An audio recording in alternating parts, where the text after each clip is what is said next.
கர்த்தருடைய பரிசுத்தத்துக்கு ஸ்தோத்திரம் உண்டாவதாக. ஆமென். ஹல்லேலூயா. அவருடைய பேர் என்ன? பரிசுத்தர். என்ன பரிசுத்தர்? கர்த்தருடைய பேர் என்ன? என்ன பரிசுத்தர் சொல்லியிருக்காரு? இஸ்ரவேலின் பரிசுத்தர். யாரு? இஸ்ரவேலின் பரிசுத்தர் என்றால் நம்முடைய பிள்ளைகளுக்கு தன்னைத்தானே பரிசுத்தமாக்கி ஒப்பு கொடுத்திருக்கிறவர் அர்த்தம் இல்லையா? நம்மை அவர் என்ன பண்றாருன்னா தன்னை பரிசுத்தமாக்கி இருக்கிறார். யாருக்காக?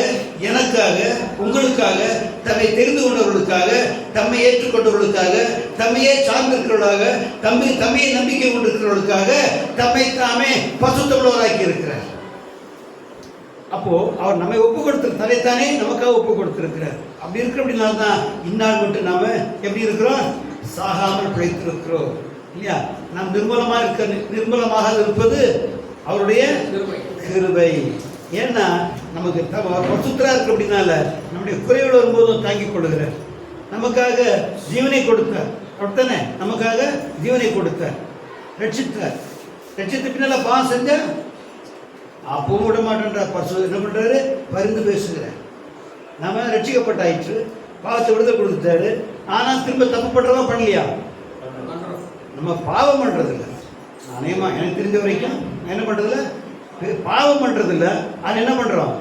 தவறுகள், மீறுதல்கள், இல்லை சில அக்கிரமங்கள் வரும் இல்லையா? ஆனால் அவைகள் மத்தியில் இயேசுவே எனக்கு பாதுகாத்துக் கொள்ளும் இப்படி ஆக்கிட்டேன்னு சொல்லிட்டா உடனே அங்கே போய் பிதாட்டு போட்டு பறந்து பேசுவார். என்ன? பிதாவே, பிரமாணத்தின்படி இவன் தண்டிக்கப்பட வேண்டியவன், ஆனாலும் இவன் நிமித்தமாய் என் ரத்தத்தை சிந்தி இருக்கிறேன், என் ஜீவனை கொடுத்திருக்கிறேன். அப்படினால என் நிமித்தமா நம்ம நீ அதாவது ஜெபம் பண்ணி என்ன சொல்றான்? என்ன ஜெபம் பண்றான்? என்ன ஜெபம் பண்ணி முடிக்கிறோம்? இல்ல, ஜெபத்தை படிக்கும்போது எல்லாத்துமே கஷ்டம். முதல்ல என்ன சொல்றான்? இயேசுவின் நாமத்தினால் பிதாவே. என்னது? இயேசுவின் நாமத்தினால் பிதாவே. அப்படி என்னன்னா நம்முடைய ஜெபங்களை கேட்பதற்கு நாம் தகுதியானவர்கள் அல்ல. ஆனபடியினால் இயேசு நாமத்தினை சார்ந்து கொண்டு அவரை கேட்கிறோம். ஏனென்றால் இயேசு எனக்காக தன் ஜீவனை கொடுத்திருக்கிறார். என்னுடைய பாவத்துக்காக, என்னுடைய குறைகளுக்காக தன்னைத்தானே பலியாக ஒப்பு கொடுத்திருக்கிறார். அந்தப்படி என்னுடைய குறைகளுக்காக பலியாய் கொடுத்த அவருடைய நாமத்தாலே வந்திருக்கிறேன்னு சொன்னா அவருடைய தியாகத்தை சொந்தமாக்கி கொள்கிறோம். அவருடைய தியாகத்தை நம்ம சொந்தமாக்கி கொள்கிறோம். அப்படின்னால்தான் நமக்கு சகாயம் கிட்டுகிறது. அதையே நாம் கிருபை என்று சொல்லுவோம். அதைத்தான் நம்ம கிருபை என்று சொல்லுவோம் இல்லையா? அமிதமாக கர்த்தர் நம்மை கிருபையில நடத்தி வருகிறார். இந்த நாளிலும் கூட கர்த்தர் நம்மோடு பேசக்கூடிய எல்லாம் ஜெபம் பண்ணுங்க.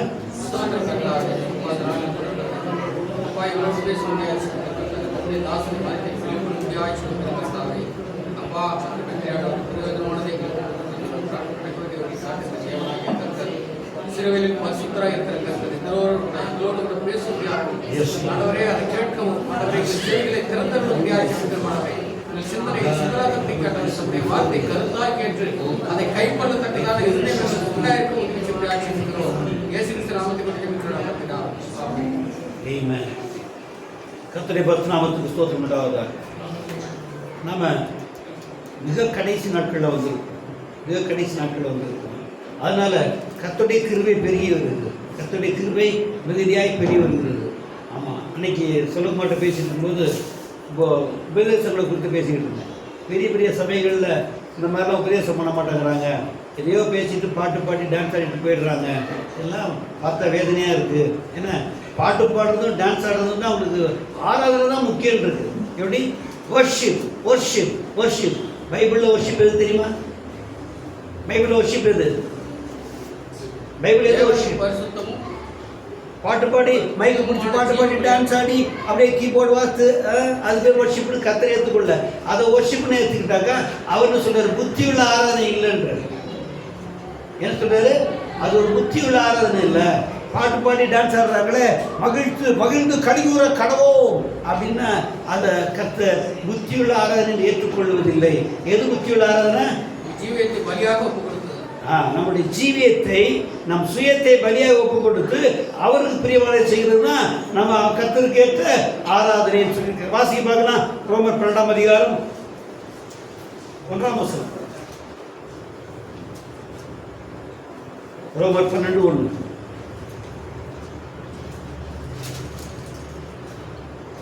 Beseech you therefore, brethren, by the mercies of the God, ம் ye present your bodies a living sacrifice, holy, acceptable unto God, which is your reasonable service. ஆமென். ம் அப்படி இருக்க சகோதரரே, நீங்கள் உங்கள் சரீரங்களை பரிசுத்தமும் தேவனுக்கு பிரியமான ஜீவ பலியாக ஒப்பு கொடுக்க வேண்டும் என்று தேவனுடைய இரக்கங்களை முன்னிட்டு உங்களை வேண்டிக் கொள்கிறேன். இதுவே நீங்கள் செய்யத்தக்க புத்தியுள்ள ஆராதனை. பாருங்க, இதுவே நீங்கள் செய்யத்தக்க, புத்தியுள்ள ஆராதனை. இது நீங்க செய்யத்தக்க ஆராதனைன்னு சொல்லல. என்ன ஆராதனை? புத்தியுள்ள ஆராதனை. புத்தியுள்ளவர்கள் எப்படி ஆராதிப்பாங்கன்னா, அவருக்கு நன்மை பிரியமானபடி ஜீவித்தை மாற்றிக் கொள்கிறார்களே, அதுக்கு பேர் தான் ஆராதனை. அப்போ நம்முடைய ஜீவன் ஆராதனை. என் வாயின் வார்த்தை கர்த்தரை மையப்படுத்துமானால் அது ஆராதனை. என் கிரியைகள் கர்த்தரை மையப்படுத்துமானால் அது ஆராதனை. என்னுடைய நடவடிக்கைகள் கர்த்தரை மையப்படுத்துமானால் அது ஆராதனை. பாட்டு மையப்படுத்துமா? பாட்டு மையப்படுத்தவே படாது. ஏன்னா எந்த பாட்டின் அனுபவமா இருக்குமோ அதுதான் மையப்படுத்தும். எப்படி? எந்த பாட்டு எனக்கு அனுபவமா இருக்குமோ, என்னுடைய ஜீவியமா இருக்குமோ, அதுதான் என்னது? அது என்னது? அதுதான் ஆராதனை. ஆனால் நம்ம பாட்டு பாடுறோமே, அது நமக்கு அனுபவமா இருக்கா? எத்தனை பேருக்கு அனுபவமா இருக்கு? பாட்டு தான் நமக்கு தெரியுது, அனுபவமா இருக்கு. அது பாட்டை பாடிக்கிறோம் இல்லையா? ஆனால் புத்தியுள்ள ஆராதனை எது? அவருக்கு ஏற்றோடமாய் ஜீவிப்பதே அல்லாமல் ஆராதனை வேறு ஒன்றும் இல்லை. ஆனால் அவருக்கு ஏற்றோடமாய் அவருக்கு பிரியமும் நன்மையும் பிரியமான ஜீவித்தை செய்தமையானால் அதுவே ஆராதனை. அது அல்லாததுன்னா வேஷம், ஷோ. என்னது? ஷோ. எல்லா ஷோ இருக்குல்ல, அந்த ஷோ இந்த ஷோவில் பண்ணுறாங்கல்ல. நம்ம கிறிஸ்டின் வேறு மாதிரி ஷோ பண்ணுறோம். ஆனால் எல்லாம் ஒட்டுமொத்தத்தை என்ன ப்ராக்கெட்டில் வரும்? ஷோன்ற ப்ராக்கெட்டில் வரும். ஆனால் எவர்கள் தங்கள் ஜீவியத்தினாலே, தன் நடை உடைகளில், தன்னுடைய உடை பாவனங்களில் எப்படி எல்லாத்துக்கும் கர்த்தருக்கு பிரியமானதாய், அவருக்கு நன்மையானதாய், கர்த்தருக்கு பிரியமானதாய் செய்கிற போது அதுதான் என்னது? ஆராதனை. கர்த்தர் என்ன வெறும் பாட்டில் மையப்படுறதில்ல, ஒன்று மையப்பட்டுருவாரா? ஒரு பாஸ்டர், ஒரு ரோமன் கேத்தலிக் ஃபாதர் ஒருத்தர் இருக்கிறார், காஸ்பர். என்ன காஸ்பர்? என்னமோ காஸ்பர், ஒரு காஸ்பர், ஒரு நாவல்கர் ஒருவர். காஸ்பர் சொல்றாரு, தேவன் உங்களுடைய காணிக்கைகளினாலோ அல்லது உங்களுடைய பாட்டுகளினாலோ நீங்கள் நெடுஞ்சாங்கடே ஒழுகிறதுனாலையோ இல்லை உங்களுடைய உடைகளெல்லாம் உண்மலமாக்கி கோமணத்தை கட்டிக்கிட்டு முண்டு கட்டி நிற்கிறதுனாலையோ உங்களை பார்த்து ஐயோ நல்லவங்க ஏற்றுக்க மாட்டார், அவருன்னா அப்படி பைத்தியம் மாதிரி இருக்க மாட்டார், உங்களை மனுஷன் மாதிரி பைத்தியம் கிடையாது, அவருடைய யோகிதாம்சத்தை பார்க்கிறார். எதை பார்க்கிறாரு? உங்களுடைய யோகிதாம்சங்களை பார்க்கிறார். தெய்வத்துக்கு முன்பாக யோகியமான மனநிலை இருக்க வேணும். எப்படி இருக்கணும்? மனநிலை இருக்க வேணும். நம்முடைய மனதை, மைண்ட் செட் எப்படி இருக்கணும்? கர்த்தருக்கு பிரியமா இருக்கு. Mind should be set with God. We should have the godly mind. That alone can be a worship, but none other than this cannot be called as a worship. Even God will not agree it is a worship. It will not be a worship at all. Mind set எப்படி இருக்கணும்? நம்ம mind set எப்படி இருக்கணும்? தேவனுடைய மைண்டுக்கு ஏற்ற மாதிரி இருக்கணும். அப்படித்தானே? நம்ம மைண்ட் எப்படி இருக்கணும்? அவருடைய மைண்டுக்கு ஒத்தமாக இருக்கணும். அப்போது நம்முடைய மனது அவருடைய மனதுக்கு ஏற்ற மாதிரி இருந்தால் தான் என் வாயின் வார்த்தை அவர் மனதுக்கு ஏற்ற மாதிரி இருக்கும், என் நடவடிக்கை அவருடைய மனதுக்கு ஏற்ற மாதிரி இருக்கும். இவையெல்லாம் அவர் மனதுக்கு ஏற்ற மாதிரி இருந்தால் அவர் எல்லாவற்றும் அவர் மகிமைப்படுவார். எப்படி? என் பிள்ளை பாரு என்ன மாதிரியே பேசுகிறான். ஆமாம், அப்பனுக்கு பெரிய சந்தோஷம் தெரியுமா? பையன் என்னமா இருக்கிறான் தான். எப்படி? பையன் என்னமா இருக்கிறான்? நான் எப்படி யோக்கியமாக இருக்கிறேன் அதே மாதிரி இருக்கிறான். நான் எப்படி ஸ்கில்ஃபுல்லாக இருக்கிறனோ அது மாதிரி இருக்கிறான். நான் எப்படி இன்டெலிஜென்ட்டாக இருக்கிறேன் அது மாதிரி இன்டெலிஜென்ட்டாக இருக்கிறான். நான் எப்படி டிசிப்ளின்டாக இருக்கிறனோ அதே மாதிரி என் பையன் டிசிப்ளின்டாக இருக்கிறான். நான் எப்படி குடிக்கிறேனோ என் பையன் குடிக்கிறேன்னு என்ன சொல்லுவானா? என்ன சொல்லுவாங்க? ஒரு மனுஷன் தன் பையன் மகிழ்ச்சியாக இருக்கான், பையனை குறித்து மகிழ்ச்சியாக இருக்குன்னு சொன்னால் என்ன மாதிரி டிசிப்ளின்டாக இருக்கிறான். இந்த பெரிய அண்ணன் வராட சின்ன அண்ணன் நான் பண்ணுறது அத்தனையும் பண்ணுவான், பிரசங்கம் பண்ணுறான். எப்படி? இந்த சின்னதுலேருந்தே நான் பண்ணுறதெல்லாம் பண்ணுவான், இப்போ பிரசங்கம் பண்ணுறான், அது சத்தியமாக பேசுகிறான். எப்படி? சும்மா இந்த எலியாவுக்கு காக வந்து ரொட்டி கொடுத்தது, இறைச்சி கொடுத்தது, அந்த மாதிரி கதைலாம் சொல்கிறாரா? நான் சொல்கிறேன்னா அவர் சொல்கிறாரா? அந்த வேலைக்கே போகிறதில்ல. சின்னதுலேயே நான் என்னென்ன பண்ணுறேன் அத்தனையும் பண்ணுவேன். சின்னதுலேயே நான் என்னென்ன பண்ணுவோம் அத்தனையும் பண்ணுவான். எவ்வளோ சந்தோஷமாக இருக்கும் பாருங்க, பயங்கர சந்தோஷமாக இருக்கும். அதனால தான் ரொம்ப செலவாக அடிச்சிருந்தாங்க. மஞ்சள் நான் அடித்து வளர்த்தாருமா பொய். அது நான் அடிக்கிறது ரொம்ப கம்மியாக அடிச்சிருந்தான். ஏன்னா பெரியவன் அடித்தது கணக்கு வழக்கே கிடையாது, நீங்களே நினச்சே பார்க்க முடியாது, அப்படி அடிக்கும் அவன். ஆமாம், இவனை போட்டு அடிப்பாரேன்றான், பொய்யது. அவனை கூட கம்பேர் பண்ண ஒரு மாவட்டத்தை தான் அப்படியே பார்க்கறான்றாங்க. ஆமாம், ஆனால் ஏன் அடிக்கிறதுலன்னா எனக்கு என்னென்ன நல்ல குணம் தான் இருக்கோ, நல்ல குணம் சுத்தமாக வச்சுருப்பான், வீடு பக்கா வச்சுருப்பான், வேலை செய்யறதுக்கு அசரவே மாட்டான், கண்ட வேலை செய்வோம், எந்த வேலையும் செய்வோம். நான் கூட பாருங்க வேலை செய்ய தள்ளி வைக்கவே மாட்டேன். சோம்பேறிக்கு என்ன அடையாளம் தெரியுமா உங்களுக்கு? சோம்பேறிக்கு அடையாளம் தெரியுமா உங்களுக்கு? தெரியுமா உங்களுக்கு? ஒரு ஆள்கிட்ட ஒரு வேலையை கொடுத்தா சோம்பேறி கெட்டிக்காரன்னு தெரியணும். எப்படி கண்டுபிடிக்கணும்னா, ஒரு வேலையை கொடுத்தோடனே அப்புறம் செய்யலான்னு சொல்லுவான் பாருங்க. ஒன்றும் சொல்லு, எவன் ஒருத்தன் தான் சொந்த வேலையவே அப்புறம் செய்யலான்னு சொல்கிறானோ, இன்னொருத்தர் சொன்ன வேலையும் அப்புறம் அதுக்கப்புறம் தான் சொல்லுவான். இல்லை, நான் சொந்த வேலையவே அப்புறம் செய்யலான்னு சொல்கிறேன். அவனுக்குள்ளே இருக்கிறது பலவீனமும் இல்லை, வேறு எந்த தடையும் இல்லை, அவனுக்குள்ள சோம்பேறித்தனம் இருக்கு. அண்ணன் சின்ன அண்ணன் அப்படி எனக்கு மேலே வேலை செய்யும், கட வேலை செய்யும், செஞ்சுட்டே இருப்பான். ஆமாம், இப்போ கூட பாருங்கள் சமையல் நம்ம பிரமாதம் பண்ணுவோம். ஆமாம், எல்லாத்தையும் முக்கியமாக நின்றோம். அதாவது வேலை செய்கிறதுங்கிறது சந்தோஷமாக தெரியணும். அப்படியானால் நமக்கு ஒரு தகப்பனுக்கே தன்னுடைய பிள்ளைகள், நான் பெற்ற பிள்ளைங்க தான், நான் உண்டாக்கின பிள்ளைங்க இல்லை, நம்ம உண்டாக்கின பிள்ளைங்க இல்லை. இதெல்லாம் யார்? நம்ம பிள்ளைங்க இல்லை. யார்? நான் பெற்ற பிள்ளைங்க தான், இல்லையா? உண்டாக்கின பிள்ளைங்களா? இல்லை. உண்டாக்குனது யாரு? கர்த்தர், இல்லையா? அவன் யோபை கூட்டு கேட்பாரு ஆண்டவர், ஒரு தாயின் கர்ப்பத்தில் ஒரு எலும்புகள் உருவாவதை பற்றி ஒரு தெரியுமான்னு கேட்பாரு. எப்படி எலும்புகள் உருவாவதை பற்றி ஒரு தெரியுமா அப்படின்னு அர்த்தம். நான் உண்டாக்கினு சொல்லாத, ஏன்னா எலும்பு எப்படி உருவாது தெரியல, அப்புறம் உனக்கு என்ன இருக்குது? ஒன்றும் இல்லை. தாயின் கர்ப்பத்தில் எலும்பு உருவாவதை பற்றி உனக்கு தெரியாதுல்ல, அப்புறம் என்ன ஏன் பிள்ளை நீ சொல்கிற? இல்லை, அப்படித்தானே அர்த்தம். அப்போ பாருங்க, அப்போது நம்முடைய ஜீவியத்தில் கர்த்தர் தான் நமக்கு எல்லாத்தையும் செய்கிறேன், சகலவற்றையும் கர்த்தர் நமக்கு செய்கிறார். ஆனால் நாம் கர்த்தருக்கு பிரியமாக ஜீவிக்கும்படி அவர் உற்சாகமாக இருந்தால் தான் நாம் அவருக்கு ஆராதனை செலுத்துகிறோன்னு அர்த்தம். எல்லா மனுஷருமே தெய்வத்தை தேடுறாங்க. எதுக்கு தேடுறாங்க? சொல்லு பார்க்கலாம். அநேகமாக எல்லாரும் தெய்வத்தை தேடுறாங்க. எதுக்காக தேடுறாங்க? தங்கள் விருப்பங்கள் நிறைவேற வேணும். என்னது? தங்கள் விருப்பத்தை நிறைவேற்றுவாங்க. எவனாலும் உண்மையிலேயே கர்த்தரை குறித்து நல்ல எண்ணமும் நல்ல சிந்தையும் இருக்குமானா, ஆண்டவரே நான் உண்டாக்கி இருக்கிறீர், எனக்கு கைகாலாம் தந்திருக்கிறீர், ஞானம் தந்திருக்கிறீர், எனக்கு அறிவை தந்திருக்கிறீர், அது அப்படினால இவையெல்லாம் கொண்டு நான் என்ன செய்யணும்னு அவரை கேட்கணும். நான் என்ன செய்ய வேண்டும் என்று அவரை கேட்க வேணும். அவர் செய்கிற காரியத்தை குறித்து கேள்வி கேட்காது இருக்க வேணும். ஏன் செய்யக்கூடாது? அவர் செய்கிற காரியத்தை குறித்து கேள்வி கேட்காது இருக்க வேணும், இல்லையா? ஆமாம், ஒருத்தன் செடியில் வெண்டைக்காய் எப்போ பறிப்பான்?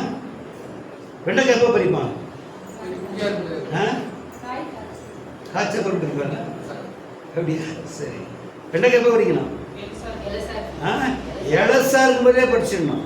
வெண்டைக்காய் இளசா இருக்கு. வாழைக்காய் முத்தலாகணும். எப்படி முத்தலாகணும்? அப்படி தட்டி பார்த்தா எப்படி இருக்கணும்? பல லட்சமாக சவுண்டு வரணும். எப்படி வரணும்?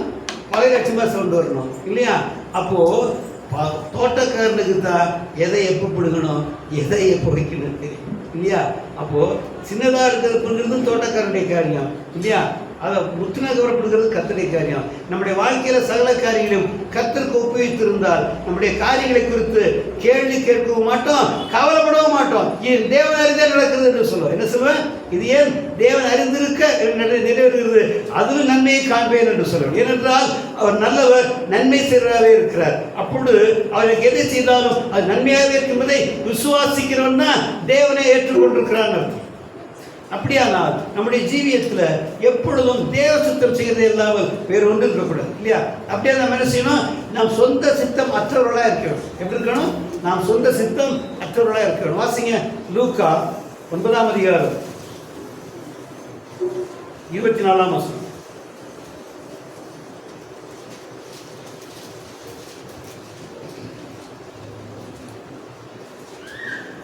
So whosoever will save his life shall lose it, but whosoever will lose his life for my sake, the same shall save it. தன் ஜீவனை ரட்சிக்க விரும்புகிறவன் அதை இழந்து போவான். என் நிமித்தமாக தன் ஜீவனை இழந்து போகிறவன் அதை ரட்சித்துக் கொள்வான். தன் ஜீவனை ரட்சிக்க விரும்புகிறவன் அதை இழந்து போவான். என் நிமித்தமாய் தன் ஜீவனை இழந்து போகிறவன் அதை ரட்சித்துக் கொள்வான். இங்கே தன் ஜீவனை ரட்சிக்க விரும்புகிறவன், தன் ஜீவனை ரட்சிக்க விரும்புகிறவன். ஜீவனுள்ளவன் யாரு? யார் ஜீவனுள்ளவன்? நாமெல்லாம் ஜீவனுள்ளவர் தான் இல்லையா? நம்மெல்லாம் உயிரோடு இருக்கிறோம்ல, ஜீவனுள்ளவர் தான். அப்படின்னா அர்த்தம் நமக்கு ஒரு ஜீவியம் இருக்கு இல்லையா? நமக்கு ஒரு ஜீவியம் இருக்கு. இப்போ ஒருத்தரை பற்றி போட்டிருக்கு, தன் ஜீவனை ரட்சித்துக் கொள்ள, இங்கிலீஷ்ல காத்துக்கொள்ளன்னு போட்டிருக்கோம். இங்கிலீஷ்ல வாசிப்பா. Whosoever will save his life. Whosoever saves his life. தன்னுடைய வாழ்க்கையை பாதுகாப்பாக வைத்துக் கொள்கிறவன் என்ன இழந்து போவான்னு போட்டிருக்கு. எப்படி? தன் வாழ்க்கையை பாதுகாத்துக் கொள்ள, தான் விரும்புகிற வாழ்க்கையை பாதுகாத்துக் கொள்ள விரும்புகிறவன் அதை இழந்து போவான்னு போட்டிருக்கு. அடுத்தது தன் ஜீவனை இழந்து போகிறவன் போட்டிருக்கு. எப்படி? தன் ஜீவனை இழந்து போகிறவன் அதை காத்துக் கொள்வான்னு போட்டிருக்கு இல்லையா? அத்தனை போட்டிருக்கு. முதல்ல போட்டிருக்கு தன் ஜீவனை காத்துக் கொள்கிறவன் இல்லையா? தன் ஜீவனை ரட்சிக்க விரும்புகிறவன் அதை இழந்து போவான். தன் ஜீவன், நம்ம எல்லாத்துக்கும் ஜீவன் இருக்கா இல்லையா? ரட்சிக்கப்படாது இருக்கிற ஜனங்களுக்கு ஜீவன் இருக்கா இல்லையா? இருக்குதானே இல்லையா? அதை காத்து அவர்களுடைய ஜீவியம் ஒன்று இருக்கு. அவர்களுக்கு ஒரு ஜீவியம் இருக்கு, நமக்கு ஒரு ஜீவியம் இருக்கு. கர்த்தருக்கு ஸ்தோத்திரம். அவர்களுக்கு ஒரு ஜீவியம் இருக்கு, நமக்கு ஒரு ஜீவியம் இருக்கு. ஆனால் அவருடைய ஜீவியம் இருக்கு, நம்முடைய ஜீவியம் இருக்கு. ஆனால் எவன் ஒருவன் தன் ஜீவியத்தை காத்துக்கொள்ள விரும்புகிறானோ அதை அவன் இழந்து போவான். அப்படி என்ன அர்த்தம்? தன் வாழ்க்கையை நடத்தி கொண்டே இருக்க வேண்டும் என்று ஆசைப்படுகிறவன் என்ன பண்ணுவான்? அது இழந்து போவான். எந்த வாழ்க்கையை இழந்து போகிறான்?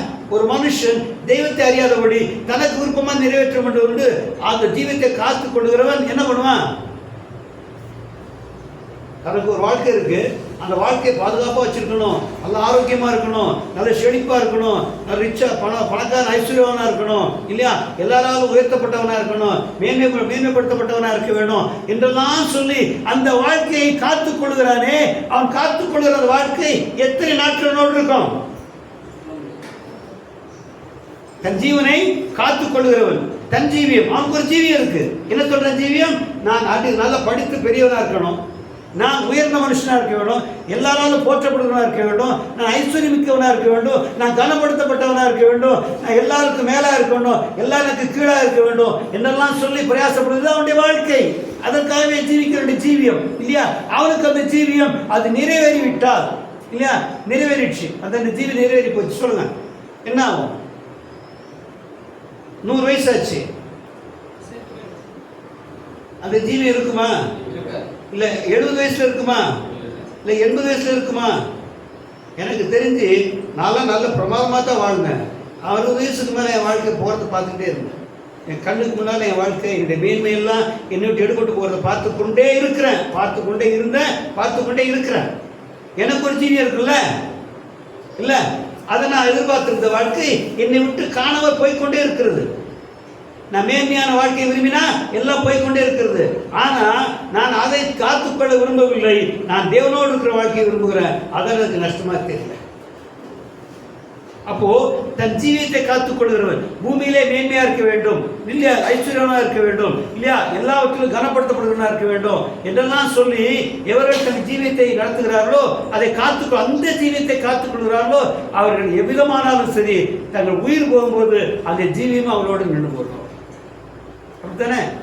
ஆமா, கட்டாயம் போயிடும். சேஃபர் பெரிய ஆளா இருக்கிறாங்க, ரொம்ப பெரிய மனுஷனா இருக்கிறாங்க, எல்லாம் கரெக்ட் தான். கடைசியில் ஒரு நாள் போயிடணும்.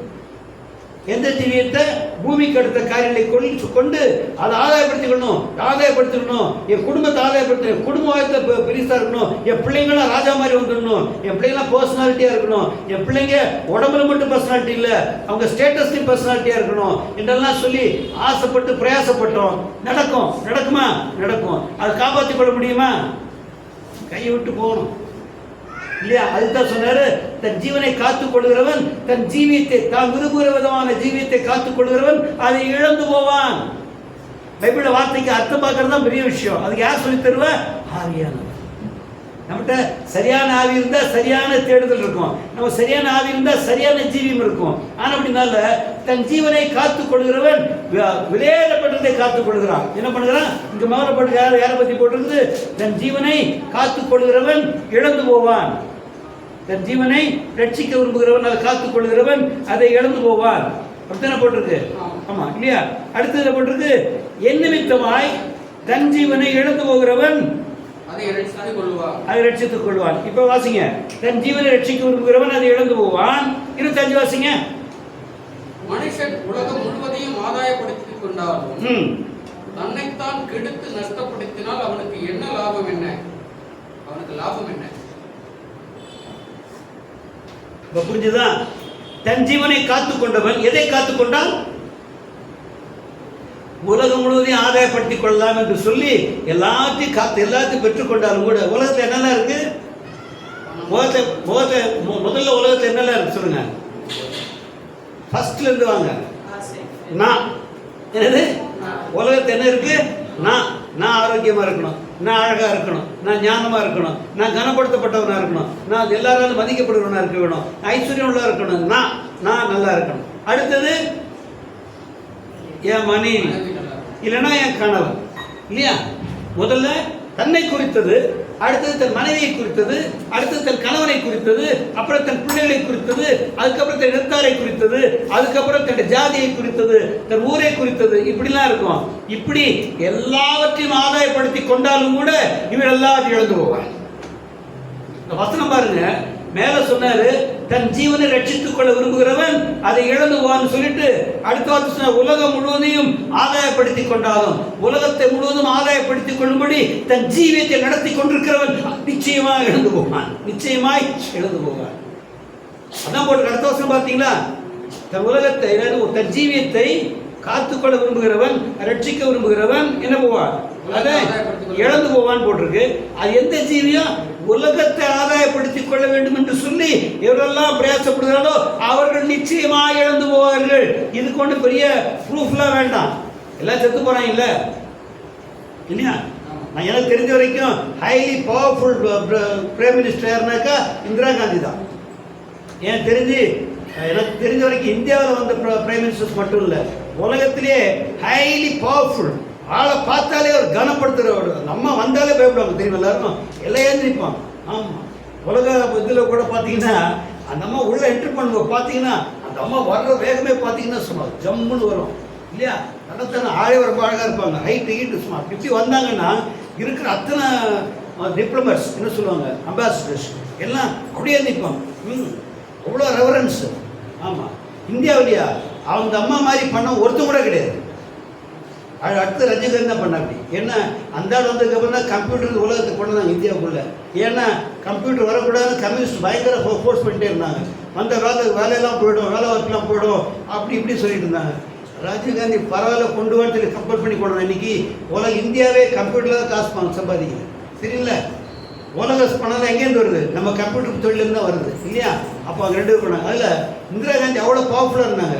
No minute she was done. இதாக இருக்குதா? நோ மொமெண்ட், ஒரு நிமிஷம் தான்.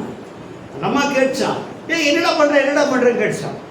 அப்படி எதிராக இவன் தானே செக்யூரிட்டி தானே. செக்யூரிட்டி என்ன வச்சுருப்பான்? கன்னு ரிவால்வர் வச்சுருப்பான். என்ன வச்சுருப்பான்? எல்எம்ஜி என்ன வச்சுருப்பான்? எல்எம்ஜி AK-47 வச்சுருப்பான். அதை எடுத்து அடிச்சு எல்லாம் பண்ணுறது டைம் ஆகும். என்ன எவ்வளோ சொல்கிறான்? 24 செகண்ட் ஆகும். எத்தனை செகண்ட் ஆகுமா? ஒரு எல்எம்ஜி கன் எடுத்து செட் பண்ணி எல்லாம் பண்ணி அடிக்கிறதுக்கு 24 மினிட்ஸ் ஆகுமா? அந்த மாதிரி என்னடா பண்ணுறேன்னு கேட்டே இருக்கிறான்னு போட்டான். 24 மினிட்ஸ். நமக்கு என்ன பண்ணுறது தெரியாது. அதுக்கப்புறம் தான் என்ன பிளான் பண்ணாங்கன்னா, இனிமேல் விஐபிஸுக்கு கையில் ஒரு ஹேண்ட் ரிவால்வர் வச்சுருக்கணும். ஹேண்ட் ரிவால்வர் எடுத்து வச்சா கூட 14 செகண்ட் ஆகுது. அப்போ அதுவும் வேண்டாம். அதுக்கு என்ன பண்ணலாம்? இந்த எரிகுண்டு இருக்குல்ல, இப்படி போட்டால் இருக்குல்ல, அதை கொடுத்தாங்க. அதை வச்சுக்க சொன்னாங்க. வைக்கிறாங்களே தெரியாது, வைக்க சொன்னாங்க.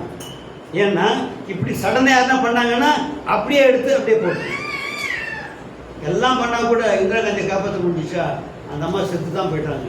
அந்த அம்மாவுக்கு மேன்மை எங்கன்னா இருக்குது. அப்போது அந்த அம்மா திட்டம்லாம் திட்டுறாங்க இல்லையா?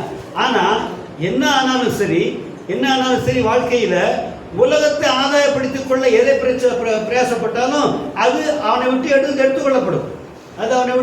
எடுத்துக்கொள்ளப்படும். இல்லையா? ஏன்னா அந்த ஜீவியம் எதுக்காக ஜீவித்தான்? அழிந்து போகிற உலகத்துக்காகவே ஜீவித்தான். உலகத்தில் இருக்கிற அழிந்து போகிற மேன்மைக்காகவே ஜீவித்தார்கள். அது அவர்களை விட்டு எடுபட்டு போயிற்று. அதான் தன் ஜீவியத்தை தன் ஜீவியத்தை ஆதாயப்படுத்திக் கொள்ளும்படி, தன் ஜீவியத்தை ரட்சித்துக் கொள்ளும்படி, காத்துக் கொள்ளும்படி பிரயாசப்படுகிறவன் அதை இழந்து போவான். ஆனால் எழுந்து போகக்கூடாத ஒரு ஜீவியம் இருக்கு இல்லையா? அடுத்த வசனம், அதே வசனத்தை வாசிங்க. என் நிமித்தமாக தன் ஜீவனை இழந்து போகிறவன் அதை ரட்சித்துக் கொள்வான். பாருங்க, முதல்ல ஒருத்தன் தன் ஜீவனை ரட்சிக்க விரும்புறான் பாத்தீங்களா? இப்போ அதே மனுஷன் தன் ஜீவனை என் நிமித்தமாக இழந்து போக ஆயத்தமா இருப்பானேயானால் அவன் அதை காத்துக் கொள்ளுவான்.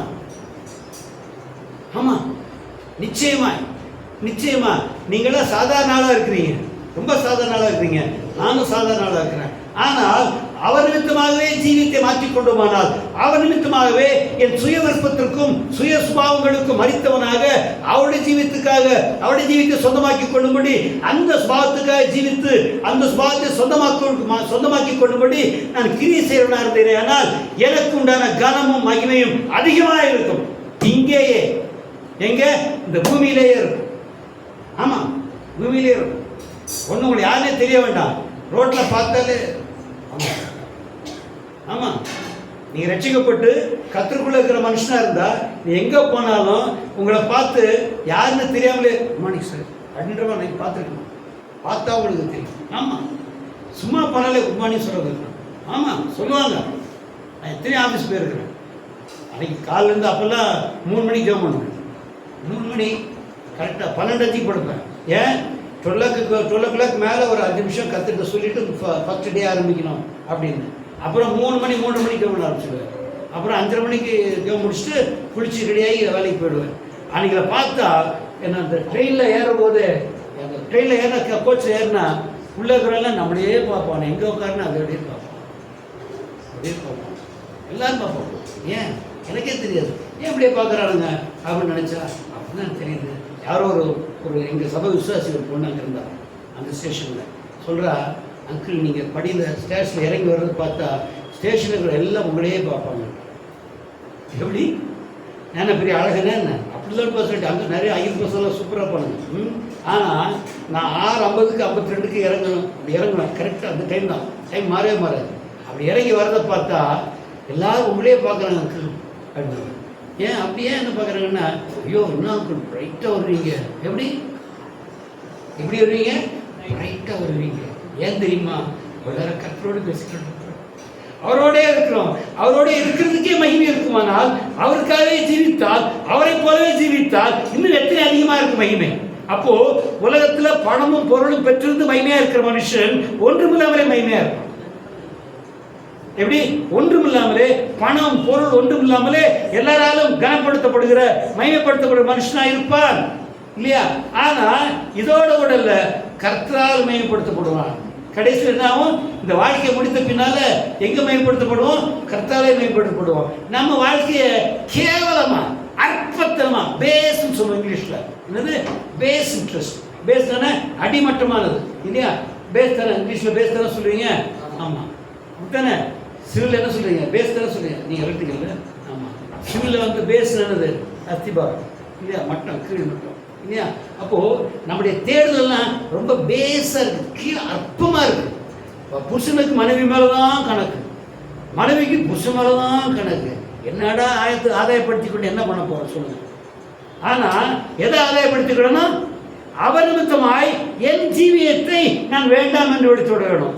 என் ஜீவியத்தை தள்ளிவிட்டு அவர் நிமித்தமாய் ஜீவிக்க போறேன், அவருக்காகவே ஜீவிக்க போறேன் என்று சொன்னால் அதை காத்துக்கொள்கிறேன். என் ஜீவியத்தை நான் காத்துக்கொள்கிறேன். கர்த்தரை விரும்புகிறவர்களுக்கு மனுஷனால் அங்கீகரிக்கப்படுவது பெருசா இருக்குமா? தேவனால் அங்கீகரிக்கப்படுவது பெருசா இருக்குமா? சரி, தேவனால் அங்கீகரிக்கப்படுகிற எந்த ஜீவியமாவது உலக மனுஷனுக்கு அருவருப்பா இருக்குமா?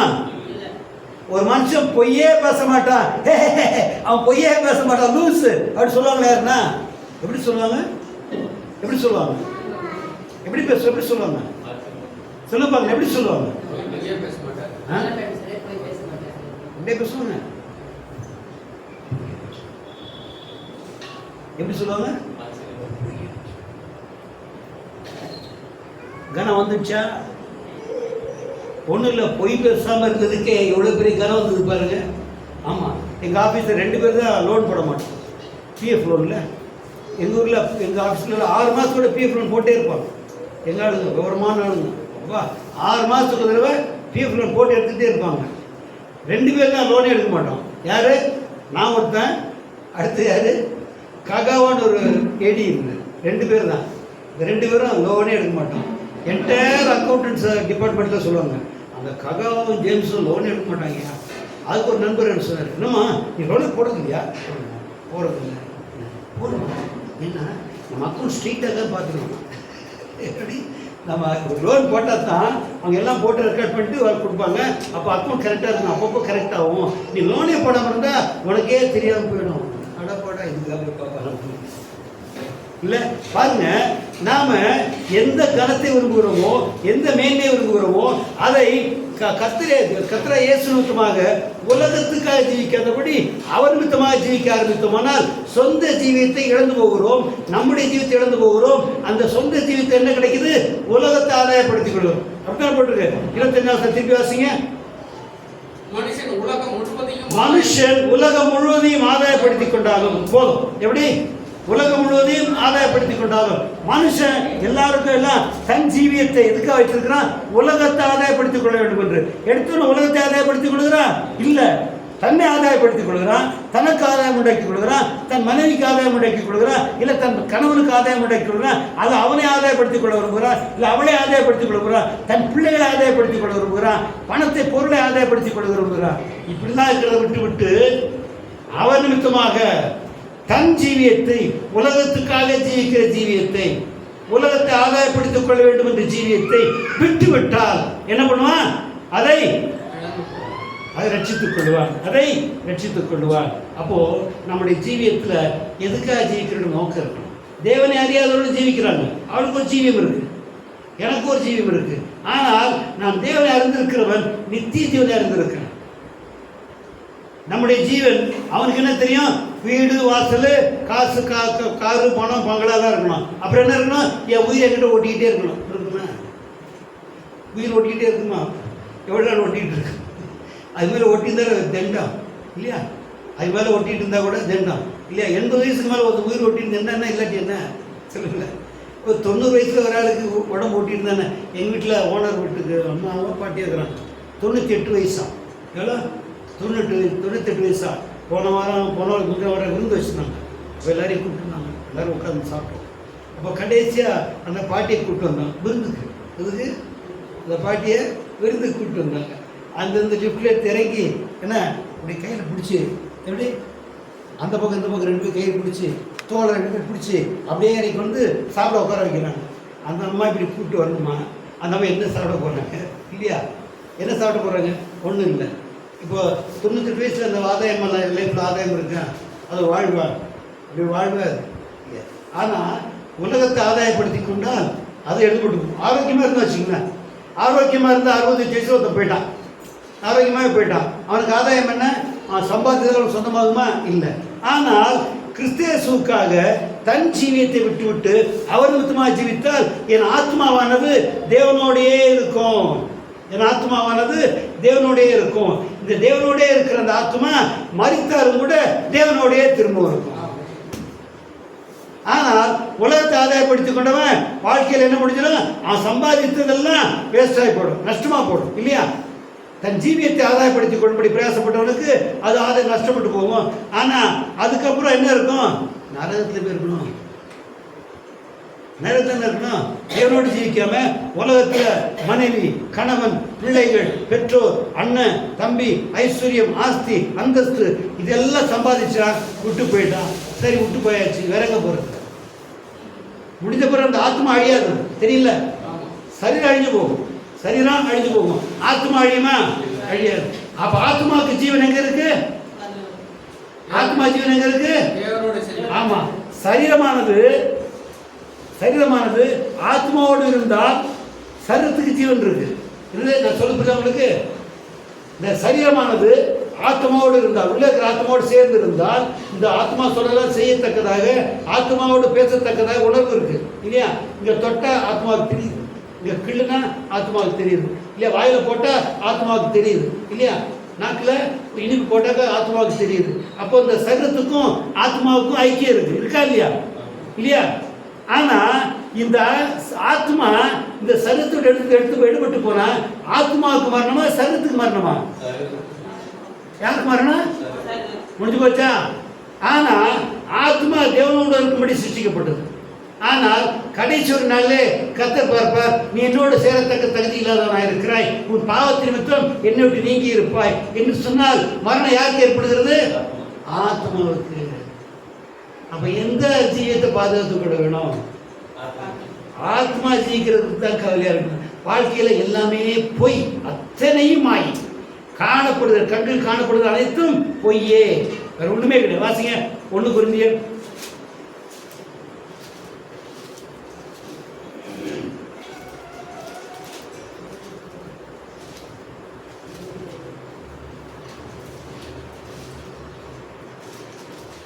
2 கொரிந்தியர்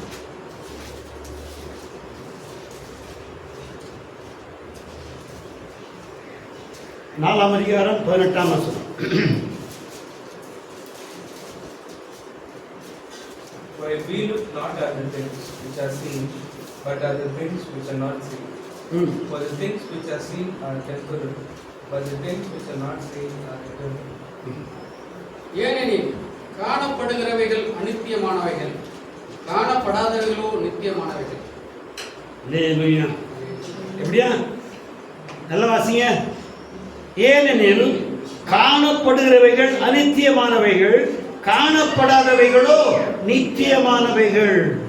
கண்ணுக்கு புலப்படுகிற சகலமும் அநித்தியமானவைகள், கண்ணுக்கு புலப்படாதது நித்தியமானவைகள். இல்லையா? அப்போ நம்மளோட ஆத்மா கண்ணுக்கு புலப்படவில்லை, அதான் நம்ம கவலை இல்லாமல் இருக்கிறோம், அதை பற்றி யோசிக்கிறதே இல்லை. ஆனால் ஒன்று தெரியல, மரணத்தை பார்க்குறோம், எங்கே இடத்துல மரணத்தை பார்க்குறோம். பார்க்கும்போது நமக்கு என்ன தெரியணும்? நேற்று வரைக்கும் இந்த கை இருந்தது, கால் இருந்தது, நடந்தது, பேசிச்சு, பார்த்தது, எல்லாம் பண்ணிச்சு.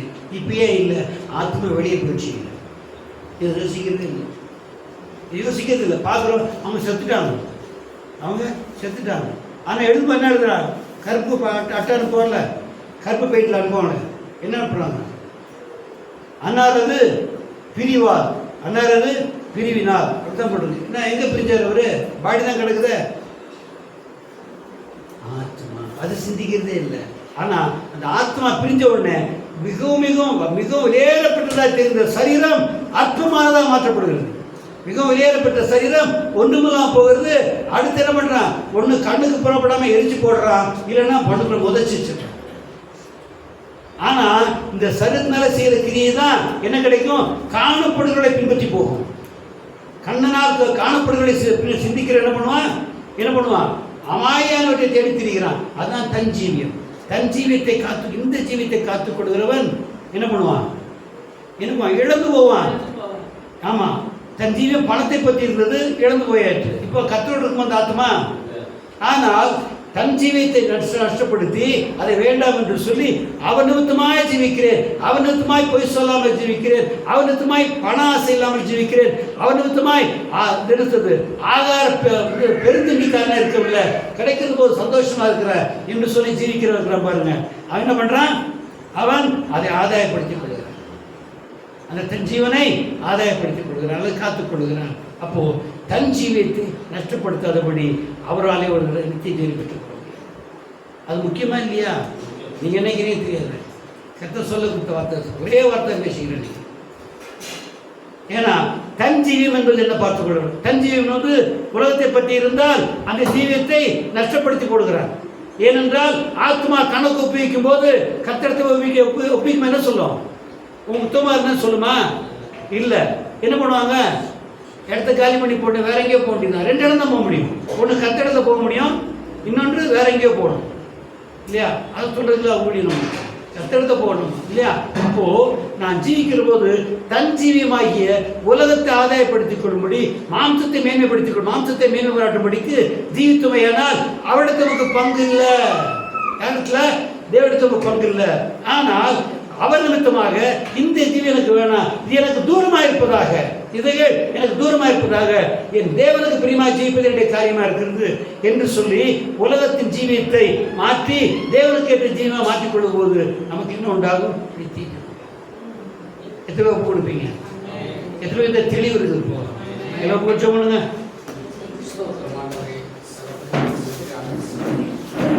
வேளையில் கூட ஆண்டவரே தம்மை தாழ்த்துவோம். அப்பா Yes, Lord. Hallelujah. Praise the Lord. Amen. தகப்பனே, தேவனே, உம்முடைய வார்த்தைகளை கர்த்தாவே, ஆண்டவரே, நீர் பேசினீரப்பா. நீர் பேசின உம்முடைய வார்த்தைகள் கர்த்தாவே, எங்களுக்குள்ளே கர்த்தாவே, எவ்விதத்திலும் கர்த்தாவே, விருதவாய் போகக்கூடாதுப்பா. உம்முடைய வார்த்தைகள் பலன் செய்ய வேண்டும். கேட்டுக்கொண்டிருக்கிற ஒவ்வொரு பிள்ளைகளுக்கும் அது பலன் செய்ய வேண்டும். ஆண்டவரே, இம்மாதிரி கர்த்தாவே, அந்த யூடியூப் வழியா பார்க்கிறவர்களுக்குள்ளும் அது பலன் செய்ய வேண்டும் ஐயா. விதமாய் கர்த்தாவே, நாட்கள கர்த்தாவே, அதே தங்க ஜீவனை ஆண்டவரே வெறுத்து அதே ஊழிய ஜீவனை சம்பாதித்துக் கொள்ள ஆண்டவரே ஒவ்வொருவருக்கும் தெளிந்த புத்தியை தாரும். அதே மனக்கங்களை பிரகாசிக்கப்படும். விதமாய் செய்து கர்த்தாவே, பூமியில் இருக்கிற மேன்மைகள் ஒன்றுமில்லை என்றும் அது மாயை என்றும் அது நமக்கு ஆதாயம் இல்லை என்று சொல்லத்தக்கதாக இதை தெரிய தரும்படியாக ஜெபிக்கிறோம். விதமாய் செய்து கர்த்தாவே, தன்னுடைய பிள்ளைகள் ஒருவராயும் கர்த்தாவே நித்திய நீர் எழுந்து போகாதபடிக்கு ஆட நித்திய நீர் எழுந்து போகாதபடிக்கு ஒவ்வொருவரையும் காத்துக்கொள்ளும். நீர் போதிக்கவும் நினைப்பூட்ட வேண்டிக் கொள்கிறேன் கர்த்தாவே. இந்த வசனமானது அவருடைய மனதிலே தங்கி ஜீவிக்கத்தக்கதாக உதவி செய்யும்படியாக ஜெபிக்கிறோம். வந்த ஒவ்வொருவர் இயேசுவின் நாமத்தில் ஆசீர்வதிக்கிறேன்ப்பா. வந்திருக்க ஒவ்வொருவர் இயேசுவின் நாமத்தில் ஆசீர்வதிக்கிறேன். அவருடைய ஆத்மாக்களை பலப்படுத்தும், அவருடைய ஆவியை உற்சாகப்படுத்தும் கர்த்தாவே. மனக்கண்களை பிரகாசிக்கப்படும். வஞ்சிக்கத்தக்கதான உலகத்தின் காரியங்கள் அவருடைய கண்களுக்குள்ளே பலப்படுத்தாதபடி அவருடைய பலவீனப்படுத்த முடியாய் அவரை அழித்துக் கொள்ள முடியாது ஜெபிக்கிறோம். கிருபையுள்ள கருத்தில் ஒப்பிக்கிறப்பா, நீர் ஆண்டு கொள்ளும். ஒவ்வொருவரும் வரி நாளுக்கு ஆயத்தப்படுத்தும். இயேசுவின் நாமத்தில் நான் என் ஆத்மாவே கர்த்தரை ஸ்தோத்திரி, என்னுடவே கர்த்தராம் என் ஆத்மாவே கர்த்தரை ஸ்தோத்திரி, அவர் செய்த சகல